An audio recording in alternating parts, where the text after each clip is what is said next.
ఇక నిజామాబాద్ వెళ్దాం. నిజామాబాద్లో కౌంటింగ్ అప్డేట్స్ అందించడానికి మా కరెస్పాండెంట్ శ్రీపతి సిద్ధంగా ఉన్నారు. శ్రీపతి. ఎస్ శ్రీనివాస్, నిజామాబాద్ జిల్లాలో కాంగ్రెస్ ప్రభంజనం కొనసాగుతుందని చెప్పుకోవచ్చు.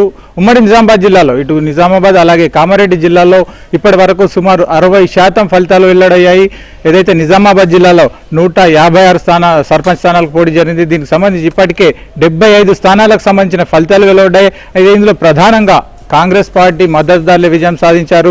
ఇదంతా కూడా బోధన్ నియోజకవర్గం అలాగే బాన్స్వాడ నియోజకవర్గాల పరిధిలోని మండలాల్లో ఎన్నికలు జరిగాయి. అయితే బోధన్లో రాష్ట్ర ప్రభుత్వ సలహాదారుడు అలాగే కాంగ్రెస్ సంబంధించిన ఎమ్మెల్యే సుదర్శన్ రెడ్డి ప్రాతినిధ్యం వహిస్తున్నారు. అలాగే బాన్స్వాడలో కూడా ప్రభుత్వ సలహాదారుగా ఉన్న ఎమ్మెల్యే పోచారం శ్రీనివాసరెడ్డి ప్రాతినిధ్యం వహిస్తున్నారు. వీరి నేతృత్వంలోనే ఈ బాన్స్వాడ నియోజకవర్గము అలాగే బోధన్ నియోజకవర్గాల్లో కాంగ్రెస్ మద్దతుదారులు విజయం సాధిస్తున్నారు. ఇప్పటి వరకు వెళ్ళిన ఫలితాల ప్రకారం చూసుకుంటే ఇటు బోధన్ మొదలు కోటగిరి, వర్ణి, సాలూరా, చందూర్ అలాగే నవీపేట, రెంజల్ మండలాల్లో ఇప్పటికే కాంగ్రెస్ మద్దతుదారుల విజయం నమోదవుతోంది.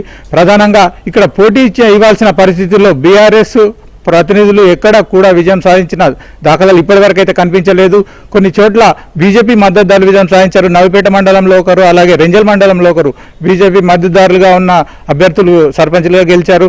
ఓవరాల్గా చూసుకుంటే నిజామాబాద్ జిల్లాలో ఏదైతే కాంగ్రెస్ ప్రతినిధులు ప్రాతినిధ్యం వహిస్తున్న ఈ 2 నియోజకవర్గాల్లో కాంగ్రెస్ మద్దతుదారుల విజయ దుందుమి మోగుతుందని చెప్పుకోవచ్చు. మరోవైపు కామారెడ్డి జిల్లాలో మిశ్రమ ఫలితాలు కనిపిస్తున్నాయి. కామారెడ్డి డివిజన్ పరిధిలోని కామారెడ్డి అలాగే సదాశివ్ నగర్ అలాగే మాచారెడ్డి మండలాల్లో బీజేపీకి సంబంధించిన కొంతమంది అభ్యర్థులు విజయం సాధించారు. మరోవైపు తాడ్వాయి, దోమకొండ, బిక్కనూరు మండలాల్లో బీఆర్ఎస్కి సంబంధించిన మద్దతుదారులు విజయం సాధించారు. అయితే ఇటు ఓవరాల్గా కామారెడ్డి జిల్లాలో కాంగ్రెస్, బీఆర్ఎస్, బీజేపీకి సంబంధించిన 3 పక్షాలకు సంబంధించిన మద్దతుదారులు విజయం సాధించడంతో ఇక్కడ 3 పార్టీల ప్రాతినిధ్యం ఉందని చెప్పుకోవచ్చు. అయితే కామారెడ్డి నియోజకవర్గాలు ప్రస్తుతం బీజేపీకి సంబంధించి ఎమ్మెల్యే వెంకటరమణారెడ్డి ఉన్నారు.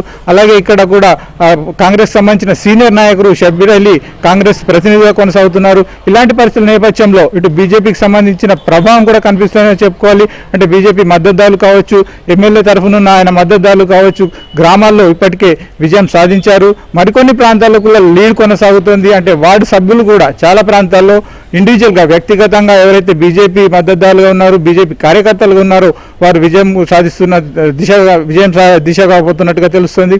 అయితే ఓవరాల్ ఇటు కాంగ్రెస్ సంబంధించి ఏదైతే అధికార పక్షంలో ఉన్న ప్రభావం కావచ్చు అలాగే కాంగ్రెస్ పార్టీకి ఉన్న మద్దతు కావచ్చు, అది కూడా కామారెడ్డి, మాచారెడ్డి ప్రాంతాల్లో మాత్రం కాంగ్రెస్ మెజారిటీ సాధించి పెడుతోంది.